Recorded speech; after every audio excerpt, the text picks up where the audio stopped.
بسم اللہ الرحمن الرحیم۔ السلام علیکم دوستو، ایک نئی ویڈیو کے ساتھ حاضر ہیں۔ چلے اپنی ویڈیو سٹارٹ کرتے ہیں۔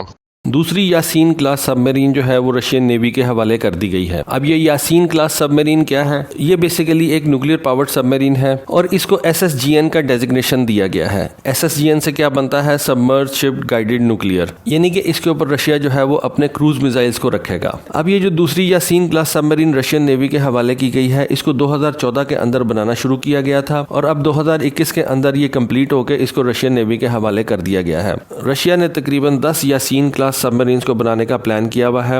رشیا کے شپ یارڈز کے اندر اس وقت 5 یاسین کلاس سب میرینز جو ہیں ان کو بنایا جا رہا ہے۔ 4 جو ہے وہ کمپلیٹ ہو چکے ہوئی ہیں اور 2 جو ہے وہ ایکٹیو ہو کے رشین نیوی کے حوالے کر دی گئی ہیں، یعنی کہ وہ ہر طرح سے ان کے سی ٹرائلز کمپلیٹ کر لیے گئے ہیں اور رشین نیوی جو ہے ان کو آپریٹ کر رہی ہے اور ان کے اوپر جو ہے وہ میزائلز وغیرہ لگا دیے گئے ہیں اور وہ کسی بھی مشن کے اوپر جانے کے لیے تیار ہیں۔ رشیا کی ڈیفنس منسٹری نے انسٹرکٹ کیا ہے کہ ان سب میرین کو جو ہے وہ جلدی سے جلدی بنایا جائے اور یہ خیال کیا جا رہا ہے کہ اس سال کے آخر تک 3 اور ایسی سب میرینز جو ہیں وہ رشین نیوی کے حوالے کر دی جائیں گی۔ اور سوویت یونین کے ٹوٹنے کے بعد رشیا نے 2 سب میرینز جو تھی ان کو بنایا اور سوویت یونین کے ٹوٹنے کے بعد رشین نیوی جو تھی وہ سب سے زیادہ ہٹ ہوئی تھی اور اس وقت تک رشین نیوی جو ہے وہ اپنی سوویت ایرا والی سب میرین ہی استعمال کر رہا تھا۔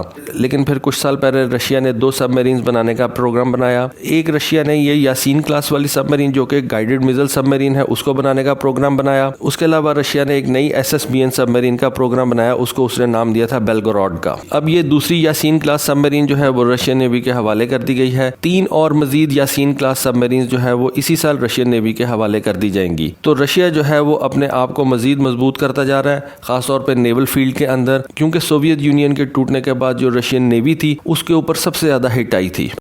اگلی خبر جو ہے وہ یوکرین اور ترکی کے حوالے سے ہے۔ ترکی اور یوکرین کے درمیان 2020 میں ایک معاہدہ ہوا تھا۔ اس معاہدے کی تفصیلات تو نہیں بتائی گئی تھیں، لیکن اب وہ تفصیلات جو ہے وہ دنیا کے سامنے آئی ہیں۔ اس معاہدے کے تحت ترکی جو ہے وہ یوکرین کو اپنی ایڈا کلاس کارویٹس جو ہے وہ دے گا۔ اس وقت یہ نہیں بتایا گیا تھا کہ ترکی کتنی کارویٹس جو ہے وہ یوکرین کے حوالے کرے گا۔ اب اس معاہدے کی ڈیٹیلز جو ہے وہ سامنے آئی ہیں اور اب یہ پتہ چلا ہے کہ ترکی 2 ایڈا کلاس کارویٹس جو ہے وہ یوکرین کو دے گا۔ یہ کارویٹس جو ہے یہ ترکی کے اندر بنے گی، لیکن جیسا کہ میں نے آپ کو کچھ دن پہلے بتایا تھا کہ ان کارویٹس کے انجن جو ہیں وہ یوکرین فراہم کرے گا۔ اس وجہ سے یوکرین کو یہ جو کارویٹس ہیں یہ کافی زیادہ سستی بھی پڑیں گی۔ ریزن یہ ہے کہ ان کے اندر جو انجن استعمال ہونے ہیں وہ یوکرین نے اپنے ملک کے اندر ہی بنانے ہیں۔ یوکرین ان میں سے ایک کارویٹ کو بلیک سی کے اندر ڈپلوائے کرے گا اور دوسری کارویٹ کو وہ سی آف ایزوو میں ڈپلوائے کرے گا۔ پہلی کارویٹ جو ہے وہ یوکرین کو 2023 کے اندر مل جائے گی۔ وہ ابھی پورے طریقے سے کمپلیٹ نہیں ہوگی کیونکہ اس کے اندر جو انجن کی انسٹالیشن ہے وہ یوکرین اپنے ملک کے اندر ہی کرے گا۔ اس کانٹریکٹ کی ڈیٹیل کے بارے میں بتایا گیا ہے کہ یہ تقریباً $236 ملین کا کانٹریکٹ ہے، بڑا سستا کانٹریکٹ ہے۔ اس کی ایک ریزن سب سے بڑی یہ ہے کہ اس کے جو انجن ہے وہ یوکرین اپنے ملک کے اندر خود سے بنائے گا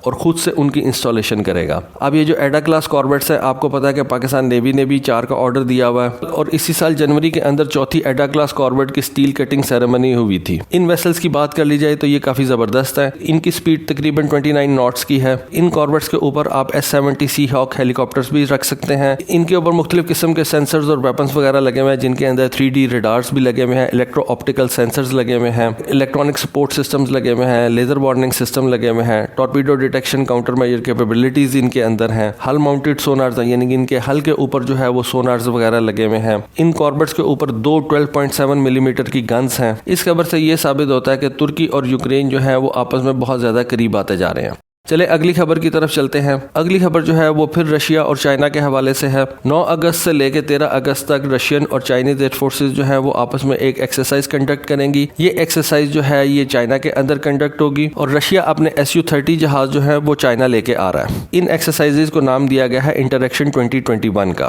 یہ ایکسرسائزز نہ صرف ایئر لیول کے اوپر ہوں گی، یعنی کہ ان کے اندر رشین ایئر فورس اور چائنیز ایئر فورس بھی انوالو ہوں گی، بلکہ اس کے ساتھ ساتھ ان ایکسرسائزز کے اندر رشیا کی اسپیشل فورسز بھی آئیں گی، چائنا کی اسپیشل فورسز بھی ان ایکسرسائزز کے اندر حصہ لیں گی، بلکہ اس کے ساتھ ساتھ دونوں ممالک کی موٹرائز رائفل یونٹس جو ہے وہ بھی ان ایکسرسائز کے اندر حصہ لیں گی۔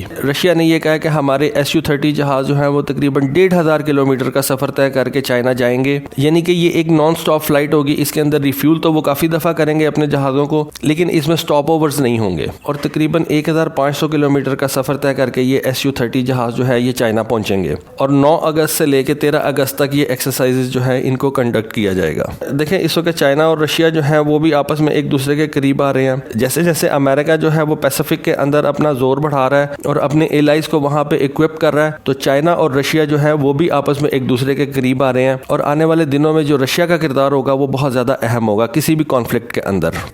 آج کی آخری خبر جو ہے وہ انگلینڈ کے ٹیمپسٹ جہاز کے حوالے سے ہے۔ جیسا کہ آپ کو پتا ہے کہ انگلینڈ اس وقت ایک 6 جنریشن جہاز کے اوپر ورکنگ کر رہا ہے اور اس کو اس نے نام دیا ہوا ہے ٹیمپسٹ کا۔ اب برٹش ڈیفنس منسٹری نے $347 ملین کی رقم جو ہے وہ ٹیم ٹیمپسٹ کے حوالے کی ہے۔ اب یہ ٹیم ٹیمپسٹ کیا ہے؟ یہ بیسیکلی ایک گروپ آف کمپنیز ہے جس کے اندر انگلینڈ کی MBDA ہے، رولز رائس ہے، اٹلی کی لیونارڈو ہے، اور اس کے علاوہ سیب کمپنی بھی جو ہے اس پروجیکٹ کے اندر حصہ دار ہے۔ اور یہ ایک 6 جنریشن جہاز ہے۔ انگلینڈ کی گورنمنٹ نے اس پروجیکٹ کے لیے $2 بلین جو ہیں وہ پلیج کیے ہوئے ہیں، جس میں سے انہوں نے اب یہ $250 ملین کی جو رقم ہے وہ ٹیم ٹیمپسٹ کے حوالے کر دی ہے، اور اس انیشل رقم سے یہ جو ٹیم ٹیمپسٹ ہے اس جہاز کا ڈیجیٹل اور فزیکل انفراسٹرکچر جو ہے وہ تعمیر کریں گے۔ دیکھیں اس وقت انگلینڈ جو ہے وہ اپنی ایئر انڈسٹری کو بھی ریوائیو کرنا چاہ رہا ہے، کہ ایک وقت تھا کہ جب انگلینڈ کی جو ایئر انڈسٹری تھی وہ دنیا میں مانی جاتی تھی۔ اس وقت امریکہ اتنے زیادہ جہاز نہیں بناتا تھا، لیکن پھر کچھ ایسے ہوا کہ انگلینڈ بالکل ایئر انڈسٹری سے وائپ آؤٹ ہو گیا اور ایئر انڈسٹری کے اوپر امریکہ نے راج کرنا شروع کر دیا۔ لیکن اب انگلینڈ جو ہے وہ اپنی ایئر انڈسٹری کو ریوائیو کر رہا ہے۔ کچھ سال پہلے اس نے یہ ٹائفون بنایا تھا، اب وہ ٹیمپسٹ کے اوپر ورکنگ کر رہا ہے۔ یورپین کنٹریز جیسا کہ میں آپ کو کہہ رہا ہوں کہ وہ اس وقت امریکہ سے اپنی جان چھڑانا چاہتے ہیں، کچھ معاملات میں وہ امریکہ سے اپنی جان چھڑانا چاہتے ہیں۔ اس وجہ سے انگلینڈ، اٹلی اور سویڈن جو ہے وہ یہ ٹیمپسٹ جہاز کے اوپر ورکنگ کر رہے ہیں، اور جرمنی، فرانس اور اسپین جو ہے وہ بھی ایک 6 جنریشن جہاز کے اوپر ورکنگ کر رہے ہیں۔ اور کچھ دن پہلے میں نے آپ کو یہ بھی بتایا تھا کہ جو جرمنی کے ایئر چیف ہیں انہوں نے یہ کہا کہ ان کی خواہش ہے کہ یہ جو 2 جہاز ہے، یہ جو 2 مختلف قسم کے پروجیکٹس اس وقت یورپ کے اندر سٹارٹ ہو گئے ہیں، ایک ٹیمپسٹ اور دوسرا جو FCAS ہے، یہ ایک پروجیکٹ ہو جائے، ان دونوں پروجیکٹس کو آپس میں ملا دیا جائے۔ اور ان کا یہ کہنا تھا اور ان کی یہ خواہش ہے کہ یورپین کنٹریز جو ہیں وہ مل کے ایک 6 جنریشن جہاز بنائیں، نہ کہ 2 6 جنریشن جہازوں کے اوپر وہ اپنا پیسہ اور اپنے ریسورسز ضائع کریں۔